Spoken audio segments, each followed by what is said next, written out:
right, hello everybody, my name is Robyn. I'm better known as the voice of the garbage-eating, ocean-saving, live tweeting device known as Mr. Trash Wheel.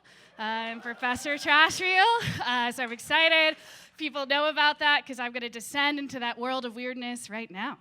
As I said, Mr. Trash Wheel, for those who know it, is a little different than your average environmental account. And tonight I'm going to answer what most of my colleagues wonder when they walk past me and watch me photoshopping Mr. Trash Wheel into a picture with Lady Gaga, which is, what on earth is she doing?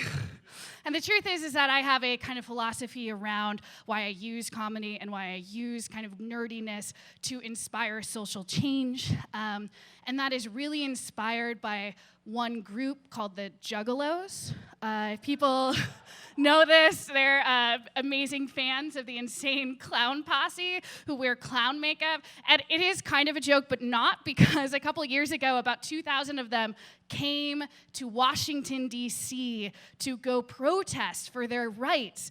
And the idea that a bunch of people were pulled together by love of a heavy metal band, clown makeup, and Faygo soda is so amazing, because the environment has to be a better sell than creepy clown makeup, right?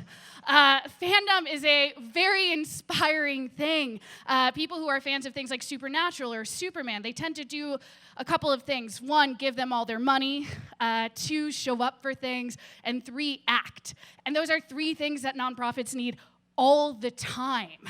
So if we can harness that power of the Juggalos, of fans all over, we can really make people as fans of the environment as they are about the next Avengers movie. So how do you do that? Well, first you have to create a personality for a chunk of metal. And so at first I looked at how do people connect to other people. So one of the things I realized is that people connect around what I call these kind of nerdy nodes. These are these things that you're passionate about. Because as you guys will see tonight, there's nothing more wonderful than watching people talk about something they're passionate about. And if you look at how people connect with me online or connect with anybody online, usually it's around these topics. Like, I know you're a fan of Shakespeare, here's a Shakespeare quote. Or I know you're a fan of Gritty, and I saw this really great Gritty meme, here it is. And these little things kind of form deeper and deeper and deeper bonds. So for the Trash Wheel, those things look like googly eyes, Oscar the Grouch, Star Wars, and these things have nothing to do with the environment. They have nothing to do with ocean trash, but they do provide these kind of bridges of connection that allow people to care about a chunk of metal that's eating garbage and allow them to care deeply. And if they care about the Trash Wheel, they'll be more invested in the issue of ocean trash in general. So in that way, kind of making these, oh, there it goes. I think it stopped, maybe? Or, okay. Oh, there it goes. Okay. So like if you look at this Venn diagram, having people who are passionate about all of these things, we help like funnel it in to the Trash Wheel. So oftentimes when we talk about causes, we want to talk about them all the time and very seriously. That's like most nonprofits that you have. That's like what they do. And I like to advise against that, because think about a party with someone who just wants to talk about how aliens control the world. And no matter how you try to shift the topic, no matter what's going on in your life, what's happening in the party, they can always bring it back to how aliens are controlling the world. And nobody wants to be at a party with that guy. Nobody wants to be around. And sometimes when you only talk about one thing over and over and over again, it becomes this kind of draining thing. And so figuring out how you can use other topics and other ways to get people connected to you as a full, beautiful, brilliant Trash Wheel or garbage human or individual helps get them to care about it. Now, at this point, you're saying, okay, that's great in theory, but like, does it actually work?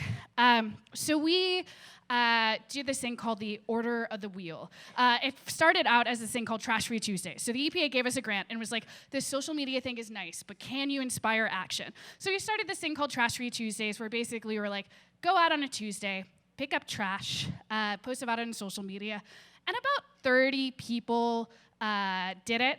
It was like moderately successful, and we went back to the drawing board and we're like, okay, we kind of need to figure out how to make this better. And somebody said, well, what if it was a cult? Not somebody, that was me. I was that weird person who was like, what if we made it a cult? And so all of a sudden, we did a very similar campaign, but we asked them to do 5 environmental actions, so a much more heavier pull of an ask, to join a secret society. And over 2,000 people said yes, and 500 people of those became members because they were into something that was a little weirder than your normal environmental ask. And on a very hot day in June, we all donned actual black robes and went out in the middle of the Inner Harbor and conducted a cult ritual for the environment. That's the important part. An EPA-funded cult for the environment.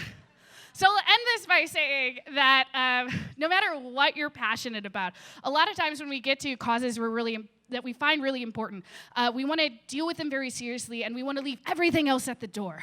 But don't, because all of those other things that make you weird and wonderful, those are parts that are tools of connection too. So think about how, no matter what you're passionate about, you can put a little bit of weirdness and find a group of weirdos who will do it with you too. Thank you.